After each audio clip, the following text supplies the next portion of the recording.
Welcome back to the DocBPodcast. I'm your host, Aaron Cook, Director of Program Evaluation here in Clovis Unified. Today I'm excited to talk with someone who's been faithfully serving our district for over 2 decades. She works in the district office, has been part of Clovis Unified since 2004, is a wife and mother of CUSD graduates, and deeply believes in the work every CUSD employee does to carry out the mission first set out by Doc Buchanan. Jeanette, thanks for joining me today on the DocBPodcast. To get us started, can you share your name, where you work, and how you wound up finding Clovis Unified as home? My name is Jeanette Garcia. I'm the administrative assistant in the educational services area. I wasn't looking to move at my previous job, and I have an aunt that was a district employee, and she told me about a job that had posted. She told me I needed to get to Clovis, and so I applied, and I interviewed for the LD secretary position at Clovis West, and I didn't get past the second interview. And so I was happy, I was good with that, and then a few weeks later, another job posting came up, and my aunt called me about it, and she said, try again. And so I did, and I interviewed for the administrative assistant in the co-curricular department, which is now the sports and rec department. I interviewed with Dennis Lindsay in 2004, so this is quite a few years ago. I guess the biggest reason I first came to Clovis Unified was the longevity. I was looking for retirement and that kind of thing. But I also had heard a lot about the district. I went to Fresno High, played sports in high school, and very competitive with Clovis. And so I always thought, I don't know, do I want to go that route? I thought, I think I turned out pretty all right. And I went to Fresno Unified Schools. I knew competing against Clovis, they always had great athletic teams. So I knew they had to have been doing something different, a little different than we were doing. I just always heard such great things. I don't think it was an option for me to say no because I knew that it was a great place to work just from what I had heard. But, there's a little bit of me that was like, what's so great about this place, When you think back to that time, what was it about Clovis Unified that really convinced you to make the jump? Like, what ultimately drew you here from your previous job? Well, okay, so I'll tell you. Kind of embarrassing to say why I came because I had been working for a place for about 7 years.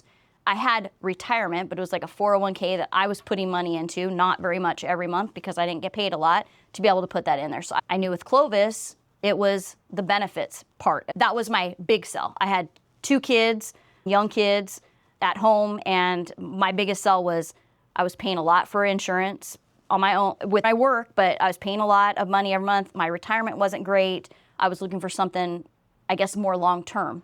I just thought of it as it's a school district. Why would it not be around? And why would it not be healthy in, 20, 30, 40 years? I knew it had already been around, and I guess I never really looked at it as a business. You came in after Doc's time, but his fingerprints were still pretty much all over the district. Who helped you understand what his expectations and vision really were?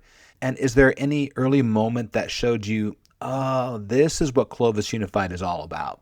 I can tell you I didn't get to work with Doc because he was already gone before I started. But I worked with Dennis Lindsay, and Dennis worked with Doc, knew Doc, and I was fortunate that I got to learn what expectations Doc had kind of put out there. I like people who are visionaries. My favorite all-time musician is Jimi Hendrix, and I just think that he was so far ahead of his time. People didn't really notice his influence he had until way after he had already gone. I look at how Clovis Unified started in his run is that our structure made us sustainable and stronger, and a lot of that has to do with just how Doc embedded that stuff. And it's a story that I heard about, and then we kind of relived it later when I was part of it. But I heard about the story when Doc called everybody into Clovis High's gym because all the employees could fit in there, and they just talked. He basically said, we're all here together, we're going to win or we're going to lose, and it's all of us kind of a thing. And then I remember I think it was 08, 09, that we were having hard economic times as a state, as a country. We all got together as employees and thought, we're going to hold true to the fact that we're not going to lay people off, we're not going to get rid of people because that's the easy thing to do. But what we'll do instead is, as a unit, we're all going to take furlough days. so that we can keep everybody. So we all got 3 days cut from our pay, but as a unit. And I thought that was really incredible because there's not a lot of places that would do something like that. I'd only been here like 4 or 5 years, and I thought I'd probably be one of the ones that they would have, I was still new at that time. So for me, that really showed that that's important to people, and that's taking, in my mind, that's taking care of each other, because we weren't about to say, oh, you've been here for 4 years, we're gonna let you go because I've been here for 24 years and I deserve to be able to stay because we can't afford to keep everybody. Those have been kind of things that I've thought about over the years that I've been with the district, and just about the sacrifices that people make all the time. You're not just an employee here, you're a Clovis Unified parent.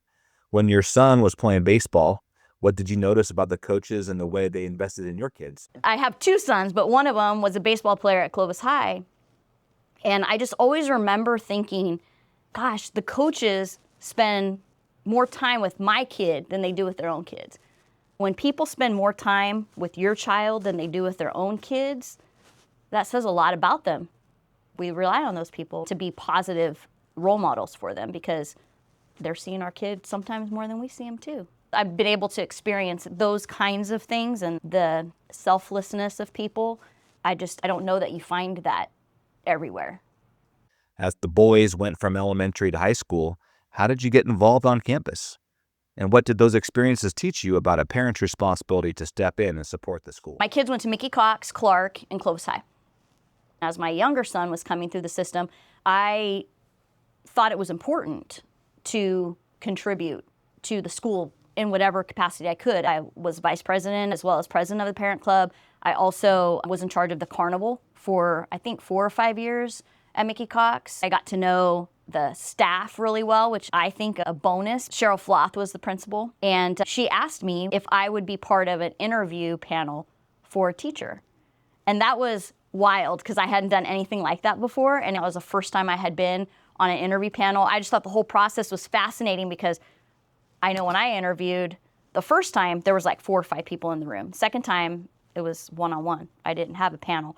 And now I realize with Clovis Unified, that's a thing, like all the panel and a lot of people. And I was fascinated because there was like 6 people there and asking questions, and I don't know, it was really interesting. I helped other places that I could. My older son was in choir there at Clark, and so I helped with raising money at the rodeo and different things like that, whatever was needed, because it's for my kid, it's for all the kids, it's for the principal, it's for the teachers. So then my kids go off to Clovis High, and I was hugely involved with baseball from the time my youngest son was in 7th grade all the way through 12th grade with whatever was asked of me. I felt that was my duty. As a matter of fact, his senior year, he's like, Mom, I'm a senior this year. You know, you're supposed to be able to just relax and watch games. And I said, I'm here for you, man. That's why I take care of getting the snack bar ready for everything. And that's why I take care of the baseball dinner if that's what Coach P needed. But it's for you,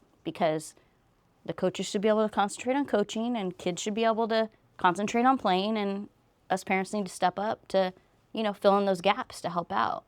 That's my responsibility as a parent, because it takes all of us. So from your time working in sports and rec, what did you notice about the way that department served all kids and families?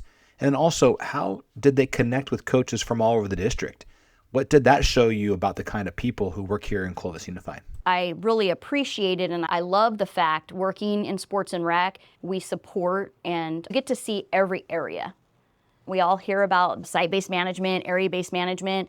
I got to see it from a broader standpoint because I'm dealing with all of the school sites. In sports and rec, what we tried to do is we made everything accessible to every child. Not just Clovis Unified, but anybody in our community. But at the same time, you also have to remember that you want to have things close by where it's easy for people to get there, because not everybody has a car to be able to drive across town to get to a function or to get to practice or a game. I think that's something that we try really hard to do, because that's what's best for all kids, not just a select few. I got to work with coaches from all over the district, not just one area. And you can see that they all have very similar philosophies. They all work really hard. From your perspective, how did Doc use sports and rec in a really visionary way, not just for athletics, but to impact kids and the entire community? Our facilities are second to none. I always love that kids have the best grass and they have the best dugouts or wherever they might be.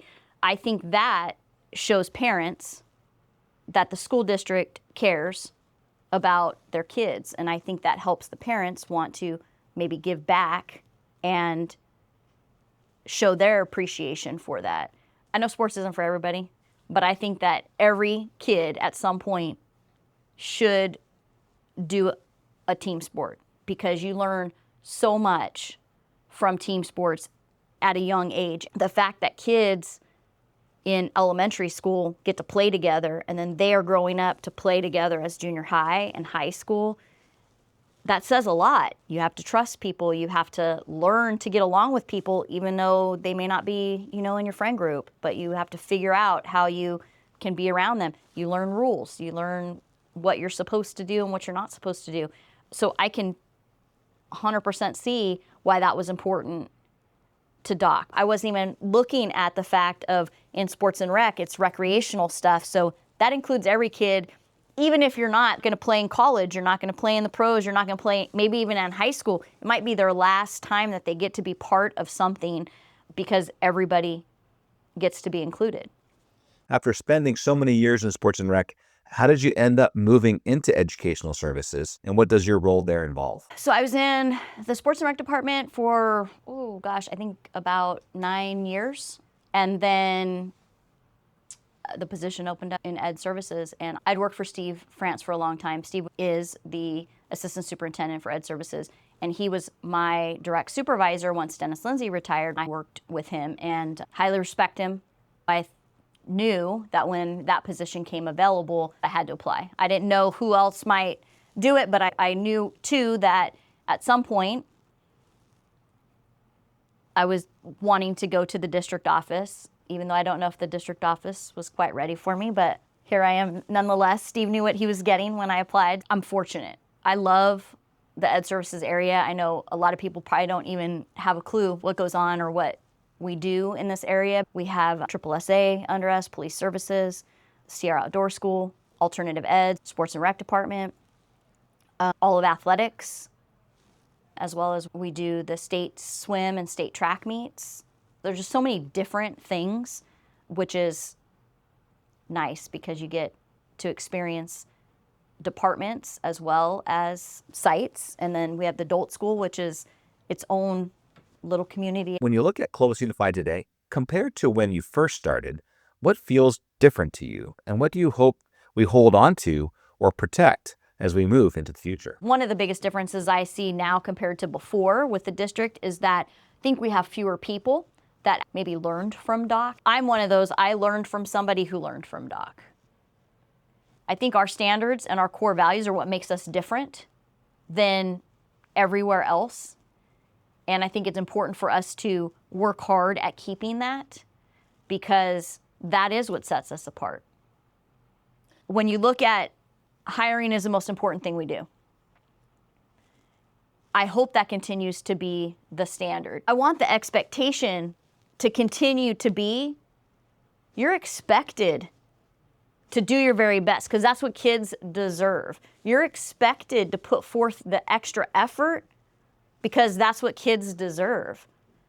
And I think sometimes if we start to go backwards on that and with less people knowing that, it's going to get us to where we're going to be just like everybody else and doing the minimum. And I think that our kids deserve better than that.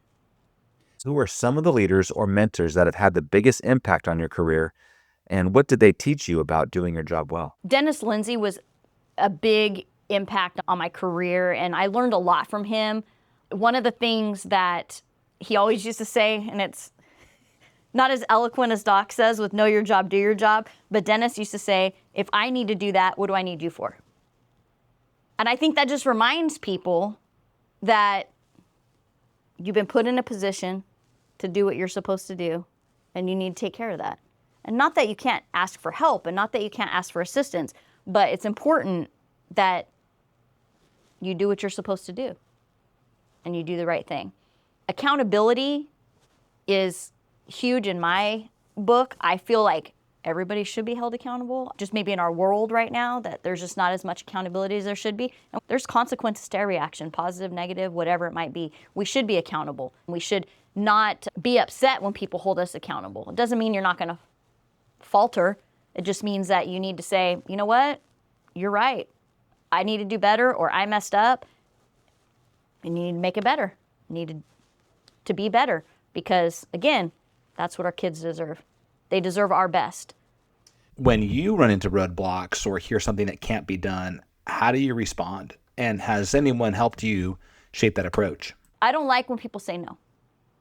And I know there are some things that are just no. But for me, we need to find a way then. If it's the right thing to do, if it's what's best to do, then we need to find a way. One of the other people that I've been fortunate enough to work with is my current boss, Steve France.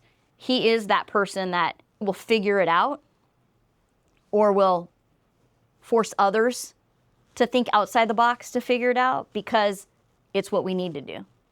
We don't fit in the same box as everyone else does. So we're constantly thinking outside the box and doing different things. That's how incredible things have happened. I think it's important for us to remember that too, because sometimes we get so stuck in our ways or we hear, we always do it this way. I'm not saying that it doesn't mean it's right, but there could be better ways or different ways that still accomplish the same goals and still stay within our practices or our policies. We need to find a way to make sure that we continue to do what's right and to continue to move forward and give everybody the best opportunity to succeed, whether it's a student, a teacher, or a clerical support staff. We should want that. How do you show service to others, and what's an element of leadership that you respect? I'm a behind-the-scenes kind of a person, but one of the things that I really try to do is try to be the person that if somebody needs something, I'll figure it out. I hope that people have seen me as somebody that they can depend on, that they can count on, and they know it's handled. One of the things I learned from Dr. Young was that she allowed people to see that she loved them. I know that sounds weird, but when you would talk to her, when you would see her, you knew that she was 100% with her heart. Like the decisions that she made, the way she talked to people, the way she interacted with people, it was all with their heart. And that makes you realize that it's okay in a business to show your heart. It's okay to show people that you care about them and love them. And I hope that's what people think of me. From your seat at the district office, how do you see your role in supporting school sites and families? I feel like at the district office, it's our responsibility when we get a call from a school site or from another department that we take that time and burden from them. We should not be giving the sites more stuff to figure out. When they need something, they should be able to call here. We could take it off their plate, figure it out, and give it back to them when it's fully done. Because nobody has time. It's not about the time. It's about that's what our responsibility is because that's how we support them. I feel like even in a department or in the district office, we should be service-oriented, and our first priority should be to take care of whatever is given to us, not my job. I hear that a lot. How does this have anything to do with you? Somebody called me. If somebody called me, guess what? My responsibility now. That might not be the right way to look at it, but I feel like if they thought enough to call me because they needed something, then I should think enough to make sure they get what they need, whatever that looks like. Is there a line you come back to that really sums up your approach to life or work? I have something on the bottom of my email, a quote on the bottom of my email that I've had there for a lot of years. And I often think, do I want to change it out? Do I want to do something else? And I'm like, no, it kind of describes my work ethic, me. And it's from John Wooden. And it says, if you don't have the time to do it right, when will you have the time to do it over? I think it would be wonderful if everybody thought that way, because everybody's busy. But what's the point in doing something half done if you're going to have to redo it again? I'm an assistant. I've always been an assistant to somebody. And I feel like my job, my role is to be service and to make sure that things are handled the way they're supposed to be. If my boss has to fix something, then I haven't done my job. If I'm putting together data and it's not right, and somebody else has to clean it up, then, why did I spend that time doing all of that? So it's just always putting your best forward. And I like to think that when somebody gets something from me or when they ask me a question, they're getting my very best, they're getting the best knowledge that I have, they're getting my best job, they're getting the best product that I could possibly put forward, because it's the right thing to do. What makes you excited about the future of Clovis Unified? Something that I've heard a lot about since I've been here at the district office, like over the last, 3-5 years, is I love when they come back from a final interview and we're hiring kids that went through the Clovis system. And I just think that says a lot about Clovis Unified when you have kids that were here as students and they want to come work for the district, because obviously they find value in what they learned when they were here. That speaks volumes. And maybe that's where our culture will be able to continue, because we're having kids that lived it as students come back and they already know because it's ingrained in them. That's just who they are as adults too. They want more, they expect more. There is nowhere else that I would have rather have sent my kids. Nowhere. When you think about your own kids going through Clovis Unified, what do you hope they took away from their experience? I think that they are fortunate to have had so many people that cared about them and that wanted more for them. I think that they learned so much from having expectations put on them, not just from parents, but from teachers and other kids. It's amazing how people you hang out with really do make a difference in how you grow up. But my schooling was nothing compared to what is put on kids, even when my kids graduated and went through the system, which was 10 plus years ago. As you think about Clovis Unified's future, what do you think is most important for us to hold on to so we can keep our identity and core values strong for kids and families? If you set the bar high, you're going to try to achieve it. If you set the bar low and you can step over it, then what's the fun in that? The biggest thing for me is that I think we need to go back to making sure that we're always putting students at the center of every decision that we made, of everything that we do. We can't get in the mindset that adults are more important than kids. It might not be what's best for me, but if it's what's best for the kids, then that's what needs to be done. My ego needs to be checked at the door, because I think if we do put the kids at the center of everything that we do, then you can't go wrong. Those other core values are kind of just going to follow, because it's what's necessary if you're going to put kids first. Thanks for listening. I hope you enjoyed hearing from someone who makes CUSD a special place for students and families. This podcast is dedicated to every classified and certificated employee who shows up each day to enrich students' lives and help them be their best in mind, body, and spirit.